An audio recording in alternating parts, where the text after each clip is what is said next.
ঢাকার হযরত শাহজালাল আন্তর্জাতিক বিমানবন্দর থেকে উড্ডয়নের কিছুক্ষণ পরই টার্কিশ এয়ারলাইন্সের একটি প্লেনের ইঞ্জিনে আগুন ধরে যায়। পাখি ঢুকে পড়ায় এমনটি ঘটেছে বলে জানা গেছে। তবে পাইলটের তাৎক্ষণিক সিদ্ধান্তে বড় ধরনের দুর্ঘটনা থেকে রক্ষা পেয়েছে বিমানটির 291 জন আরোহী।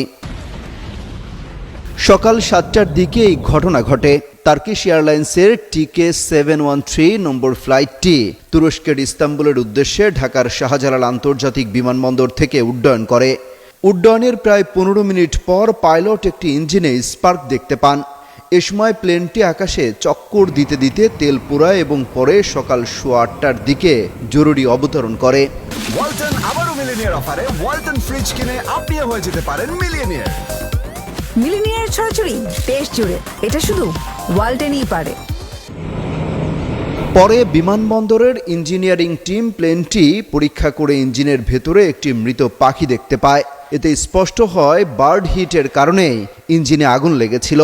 ঘটনার বিষয়ে শাহজালাল আন্তর্জাতিক বিমানবন্দরের নির্বাহী পরিচালক group captain SM Ragib Samad জানান, উড্ডয়নের পরপরই পাইলট একটি ইঞ্জিনে অস্বাভাবিক স্পার্ক লক্ষ্য করেন। এতে সন্দেহ হয় বার্ড হিটের। নিরাপত্তার কথা মাথায় রেখে তিনি দ্রুত জরুরি অবতরণ করেন।